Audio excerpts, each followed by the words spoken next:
ध्यान में रखते हुए, इस देश की जरूरियातों को ध्यान में रखते हुए और आने वाले 1000 साल तक जिससे हमारे संविधान की रिलेवेंसी बनी रहे, वो काल बाह्य न हो, ये सारी चीजों को समाहित कर हमारे संविधान की रचना की। हमारा संविधान एक पुस्तक नहीं है। हर नागरिक का शरीर, संपत्ति और सम्मान तीनों की रक्षा की व्यवस्था ये संविधान के अंदर की है और ये तीनों की रक्षा के साथ जुड़ी हुई क्रिमिनल जस्टिस सिस्टम को पुख्त करने के लिए आज हम सब जानते हैं फोरेंसिक साइंस इस सबसे बड़ा एक प्रकार से उपयोगी विज्ञान है। और आज व्यास जी ने उसी दिन ये सेमिनार रखकर एक बहुत स्तुत्य काम किया है। मैं व्यास जी को बहुत बहुत बधाई और अभिनंदन देना चाहता हूं।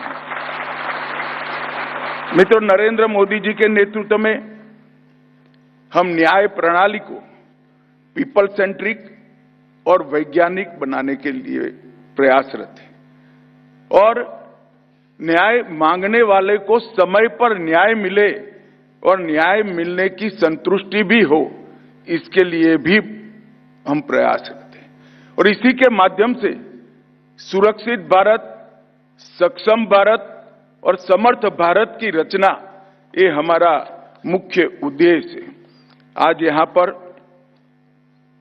3 नए जो क्रिमिनल जस्टिस सिस्टम को पुख्त करने वाले कानून भारत सरकार लेकर आई है, इसके इफेक्टिव इम्प्लीमेंटेशन के लिए और आतंकवाद को निपटने के लिए भविष्य में फोरेंसिक साइंस का रोल क्या हो सकता है, ये 2 विषय पर ये समिट आयोजित की गई है।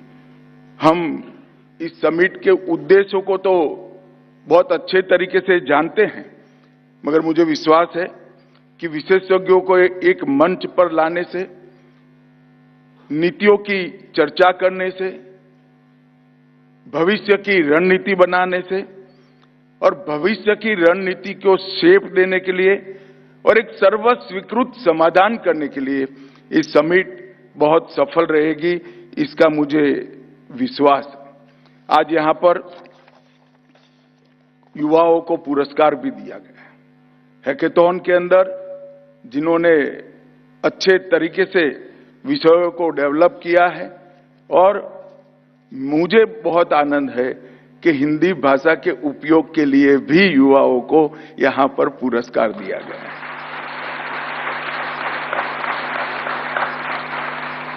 मैं सभी पुरस्कार विजेताओं को और हिस्सा लेने वाले, स्पर्धा में हिस्से लेने वाले सभी लोगों को बहुत बहुत बधाई देता हूं। अभी न्यायमूर्ति सुब्रमण्यम साहब ने कहा कि हमारे यहां फोरेंसिक नया विचार नहीं है। ये बात सही है। चरक संहिता, सुश्रुत संहिता और कौटिल्य के अर्थशास्त्र के अंदर डिटेल इसका विवरण मिलता है।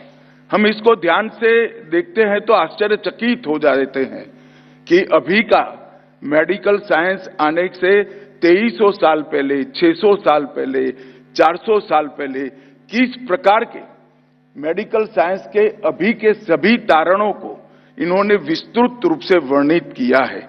और विष विज्ञान, विष की पहचान, संदिग्धों की बॉडी लैंग्वेज, बोलचाल के आधार पर आरोपियों की पहचान, इस तरह के साइकोलॉजी से जुड़े हुए विषयों पर भी आचार्य कौटिल्य ने बहुत डिटेल मार्गदर्शन विश्व का करा है। और मैं मानता हूं कि ये कभी भी कालबाह्य नहीं होगा, इसका उपयोग भी हमने करना पड़ेगा। मित्रों, हम सभी जानते हैं आज के जमाने में न्याय को अगर समय पर उपलब्ध कराना है और दोष सिद्धि का दर, कन्विक्शन रेशियो बढ़ाना है, तो फोरेंसिक साइंस के बगैर ये संभव ही नहीं। जो पूरा क्राइम का सिनेरियो बदला है, इसमें टेक्नोलॉजी का क्रिमिनल्स द्वारा उपयोग, इंफॉर्मेशन के अलग अलग माध्यमों का उपयोग और कम्युनिकेशन के माध्यमों का उपयोग कर क्राइम को सीमा रहित बनाया है। पहले एक जमाने में क्राइम एक जिले की यूनिट में होता था, एक राज्य की यूनिट में होता था, एक देश की यूनिट में होता था। अब क्राइम बॉर्डरलेस हुआ है। वो राज्य की, शहर की, देश की सीमाओं को लांघकर अंतर्राष्ट्रीय सीमाओं को भी लांघने का प्रयास कर रहा है। उसी समय फॉरेंसिक साइंस का महत्व बहुत बढ़ जाता है और मुझे आनंद है कि हमारे प्रधानमंत्री जी ने बहुत समय पहले इसको परख लिया था। जब मोदी जी गुजरात के मुख्यमंत्री थे तब 2009 में मैं वहां गुजरात का गृह मंत्री था। तब हमारी कैबिनेट में उन्होंने चर्चा की थी कि गुजरात में एक फॉरेंसिक साइंस यूनिवर्सिटी बनाई जाए, एक ऐसी नींव रखी जाए जो आने वाले 50 साल तक देश की क्रिमिनल जस्टिस सिस्टम का आधार बने।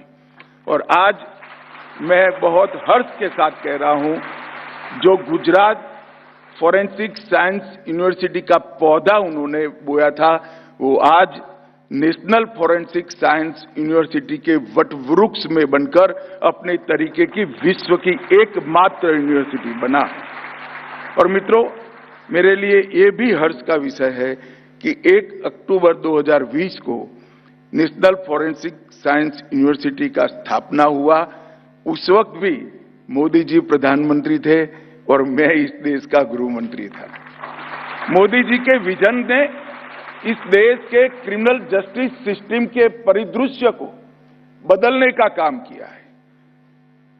जिस पर आरोप है उसको भी अन्याय न हो और जो फरियादी है उसको तो जरा भी अन्याय न हो, इसकी चिंता करनी है तो फॉरेंसिक साइंस को हमने क्रिमिनल जस्टिस सिस्टम का हिस्सा बनाना पड़ेगा।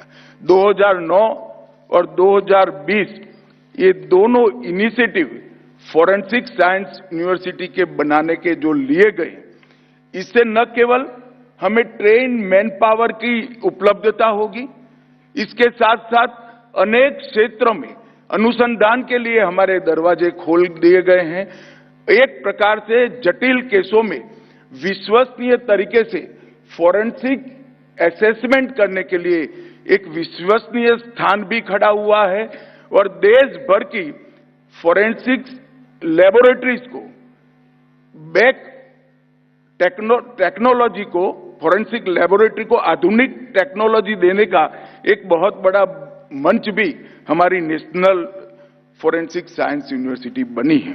डिग्री, डिप्लोमा, पीएचडी, अनुसंधान, कई प्रकार के कार्यक्रम, कई प्रकार के अभ्यासक्रम वहां चल रहे हैं और कई प्रकार की स्वदेशी टेक्निक भी नेशनल फॉरेंसिक साइंस यूनिवर्सिटी ने अपनाई भी है, इसको डेवलप भी की है और इसकी टूल किट्स भी बनाकर देश भर की पुलिस को देने का काम नेशनल फॉरेंसिक साइंस यूनिवर्सिटी ने किया है। मित्रों, आज मैं 3 नए आपराधिक कानून आए हैं, इसके बारे में भी मैं बात करना चाहता हूं। 2019 के अगस्त महीने से प्रधानमंत्री जी ने एक काम गृह मंत्रालय को कहा कि कॉलोनियल लॉ से इस देश को मुक्ति दिलानी चाहिए। 19 से 24 तक विशद चर्चा कर हम 24 में एक कानून लेकर आए। अब जब मित्रों इस पर चर्चा हुई तब मुझे मालूम पड़ा कि ये कितना जरूरी था। मैंने इसकी हर मीटिंग में क्लॉज बाय क्लॉज पुराने और नए दोनों कानून पढ़े हैं और मैं बता सकता हूं कि हम कितना नुकसान हमारी क्रिमिनल जस्टिस सिस्टम का कर रहे थे। मित्रों, कोई भी कानून 50 साल के बाद बदलते परिदृश्य की लेकर कालबाह्य हो जाता है। अगर उसमें उचित परिवर्तन नहीं किए जाते हैं तो कानून इरिलेवेंट भी हो जाता है, अपना उद्देश्य भी खो बैठता है। एक क्रिमिनल जस्टिस सिस्टम के तीनों कानून जिसका उद्देश्य भारत के नागरिक को न्याय देना नहीं था, अंग्रेजों की सरकार को बरकरार करना था। उसके उद्देश्य में ही खामी थी। नरेंद्र मोदी जी अपने नेतृत्व में 3 जो नए कानून लेकर आए हैं वो भारत के नागरिकों द्वारा, भारत के नागरिकों के लिए और भारत के नागरिकों के अधिकारों की रक्षा के लिए बनाए गए हैं। और मैं मानता हूं ये 21वीं सदी का सबसे बड़ा रिफॉर्म है। और मित्रों, मैं ये इसलिए कह रहा हूं कि इस कानून के अंदर अभी की सभी टेक्नोलॉजी को लीगल आधार देने का काम किया है और सिर्फ अभी की टेक्नोलॉजी को नहीं, आने वाले कम से कम 100 साल तक की टेक्नोलॉजी को समाहित करने का भी हमने इसमें प्रयास किया है। जैसे मैं एक छोटा सा उदाहरण देता हूं, हमने ई डॉक्यूमेंट और ई समन 2 व्याख्या की है। अब टेक्नोलॉजी जो बदल जाए, ई डॉक्यूमेंट जब लॉ एक्सेप्ट करता है तो मोड ऑफ टेक्नोलॉजी का कोई महत्व नहीं रहता है, और ई समन जब आप स्वीकार करते हो कानूनी रूप से, तब मोड ऑफ टेक्नोलॉजी का कोई महत्व नहीं रहता।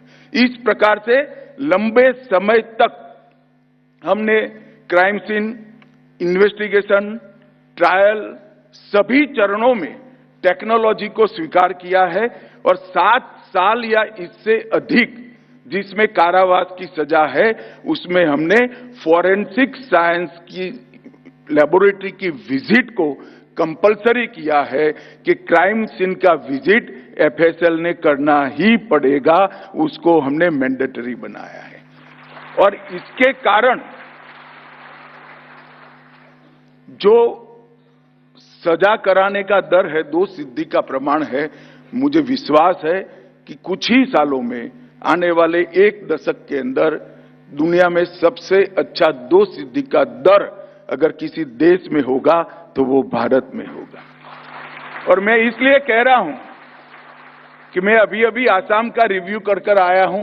अभी पूर्णतया ये कानून लागू भी नहीं हुए हैं, वहां अभी इसका इंफ्रास्ट्रक्चर बन रहा है, टेक्नोलॉजी स्थापित करने की प्रक्रिया भी चल रही है। फिर भी इस कानून के तहत जितने केस चले उसमें पहले आसाम का दोष सिद्धि का दर 20% था, वो बढ़कर 56% हुआ है, मतलब 30% की वृद्धि हुई है। देश का अभी दोष सिद्धि का दर 54% है, और इसमें अगर हम 40% की वृद्धि करा सकते हैं तो मैं मानता हूं कि भारत के अंदर सच अर्थ में जिसका स्वप्न हमारे संविधान निर्माताओं ने देखा था, कानून का राज स्थापित करने का स्वप्न हम पूरा कर पाएंगे। नए कानून के अंदर हमने टेररिज्म को भी डिफाइन किया है। Voice log, digital voice mail, उसको भी स्थान दिया है। बीएनएसएस में ऑडियो वीडियो रिकॉर्डिंग, फॉरेंसिक साक्ष्य की वीडियोग्राफी, पूछताछ के दौरान डिजिटल रिकॉर्ड को भी कानूनी आधार देने का हमने काम किया है। और कई जगह पे समय कम हो इसके लिए भी हमने प्रावधान किए हैं। पुलिस, प्रोसिक्यूशन और न्यायिक व्यवस्था तीनों जगह पे हमने समय मर्यादाएं तय कर निश्चित अवधि के अंदर न्याय मिलने की प्रक्रिया को सुनिश्चित किया है, और इसके परिणाम भी मिलने लगे। कई सारे केस ऐसे आते हैं कि 23 दिन में बलात्कार के अपराधी को सजा कर दी गई, 100 दिन के अंदर ट्रिपल मर्डर केस को रिजॉल्व कर उसको सजा कराने का काम कर दिया गया, क्योंकि ये सब ट्रायल्स में जब टेक्निकल एविडेंस को मान्यता दे दी गई है तो साक्ष्य कम होते हैं, साक्ष्य की ज्यादा जरूरत भी नहीं होती है। मोबाइल का लोकेशन और टेक्निकल एविडेंस, ये दोनों को मिलकर न्यायाधीश तुरंत ही सजा करने का निर्णय कर सकते हैं। और इसके साथ साथ हमने पूरे हमारे देश के क्रिमिनल जस्टिस सिस्टम को डिजिटाइज करने का भी प्रयास किया। आज देश में सीसीटीएनएस के माध्यम से 100% पुलिस स्टेशन कंप्यूटराइज हो चुके हैं। लगभग 14 करोड़ 19 लाख एफआईआर और उसके डॉक्यूमेंट्स लेगेसी डेटा के साथ हमने ऑनलाइन उपलब्ध करा दिए हैं। 22,000 कोर्ट्स ई कोर्ट बन चुके हैं। 2,19,00,000 कैदी का डेटा ई प्रिजन के माध्यम से उपलब्ध है। 1,93,00,000 केसों का प्रोसिक्यूशन का डेटा ई प्रोसिक्यूशन के माध्यम से उपलब्ध है और 39 लाख फॉरेंसिक साक्ष्य ऑनलाइन ई फॉरेंसिक के माध्यम से ऑनलाइन उपलब्ध है। क्राइम एक्ट इससे 16 लाख अलर्ट जनरेट हो चुके हैं। नफीस के अंदर 1,53,00,000 आरोपियों के फिंगरप्रिंट उपलब्ध है और ये फिंगरप्रिंट हर पुलिस स्टेशन के साथ साझा किया है। तो क्राइम सीन से जो फिंगरप्रिंट आता है उसको कंप्यूटर में डालने से कुछ मिनट में ही आरोपी का पता चलता है। National database of human trafficking offenders भी उपलब्ध है। प्रिजन डेटाबेस, एनआईए का राष्ट्रीय स्तर का टेररिज्म का database, national cyber forensics laboratory के माध्यम से कई सारी सेवाओं को भी हमने डेटा में कन्वर्ट किया है। ये सारे डेटा अभी तो अलग अलग साइलोज में पड़े हैं। इस पर गृह मंत्रालय काम कर रहा है। आर्टिफिशियल इंटेलिजेंस का उपयोग कर कुछ ही वर्ष के अंदर, शायद 1 या 2 साल में, ये सारे डेटा एक दूसरे से बात कर विश्लेषणात्मक तथ्य हमारी इन्वेस्टिगेशन की टीम को देंगे। जब ये विश्लेषण इन्वेस्टिगेशन टीम के पास आएगा तब क्राइम को रोकने की डिजाइन बनाना, रणनीति बनाना हमारे लिए बहुत सरल हो जाएगा और क्राइम कंट्रोल करने में भी हमें बहुत फायदा होगा। मित्रों, जब मैंने कहा कि 7 साल और उससे ज्यादा कोई भी सजा हो, ऐसे एफआईआर के अंदर क्राइम सीन का फोरेंसिक साइंस का विजिट करना जरूरी कर दिया गया है, अब कंपलसरी किया है। कई सारे लोगों के मन में सवाल आता था कि आप इतने ट्रेन ह्यूमन रिसोर्स कहां से लाएंगे। उनको मालूम नहीं है, नरेंद्र मोदी जी आगे से ही सोचकर काम करते हैं। कानून 24 में आए और 20 में हमने नेशनल फोरेंसिक साइंस यूनिवर्सिटी बना दी। 4 साल पहले से ही नेशनल फोरेंसिक साइंस यूनिवर्सिटी बनाई। 7 परिसर इसके देश के अलग अलग राज्यों में हो चुके हैं। अगले 6 माह में और 9 परिसर हम स्थापित करेंगे और 10 और परिसर प्रस्तावित हैं। देश का करीब करीब एक भी राज्य ऐसा नहीं होगा जहां नेशनल फोरेंसिक साइंस यूनिवर्सिटी का परिसर नहीं होगा। और हम हर परिसर को एक एक विषय देकर उसमें सबसे अच्छा, दुनिया का सबसे अच्छा यूनिट बनाने के लिए हम आगे बढ़ेंगे। फोरेंसिक साइंस के हर क्षेत्र को एक एक परिसर को आवंटित कर वहां के विद्यार्थियों को रिसर्च एंड डेवलपमेंट के लिए, R&D के लिए मदद कर अनुसंधान में ऊंचाइयां हासिल कर वो परिसर को कोई एक विषय में विश्व में सर्वोत्तम बनाने का हम प्रयास करेंगे। और जब ये हो जाएगा तब हमारे पास हर साल 36,000 डिप्लोमा और डिग्री होल्डर युवा पास आउट होकर बाहर निकलेंगे जो हमारी क्रिमिनल जस्टिस सिस्टम की सेवा करेंगे मित्रों। और मुझे विश्वास है कि हम हमारी पूरी रिक्वायरमेंट को मीट कर पाएंगे। लगभग एक अंदाज के हिसाब से अभी हमारे डेटा जो हमारे पास क्राइम रिकॉर्ड ब्यूरो में उपलब्ध है, इसके हिसाब से 7 साल और इससे ऊपर की सजा वाले हर क्राइम सीन को विजिट करना है तो 30,000 लोग चाहिए। यहां हर साल 32,000 लोग बाहर आएंगे जो बाद में प्राइवेट एफएसएल के अंदर भी काफी लोग इसमें काम करेंगे। गृह मंत्रालय प्राइवेट एफएसएल और गवर्नमेंट एफएसएल के बीच में एक अनुबंध भी तैयार कर रही है जिससे कुछ एफएसएल का एनालिसिस करने के लिए प्राइवेट लेबोरेटरी का भी हम उपयोग कर पाएंगे। NFSU, drone forensic, smart city forensic, marine forensic, corporate forensics जैसी कई नई विधाओं में भी आगे बढ़ने का काम कर रहा है। एनएफएसयू का इंटरनेशनल आउटरीच भी बढ़ता जाता है। अभी लगभग 240 विदेशी छात्र एनएफएसयू में अभ्यास कर रहे हैं और मुझे लगता है कि आने वाले दिनों में दुनिया में भी, एक जगह तो शुरुआत हो चुकी है, पर दुनिया में भी हम हमारे कैंपस को विस्तारित करने का कार्यक्रम हाथ में लेंगे।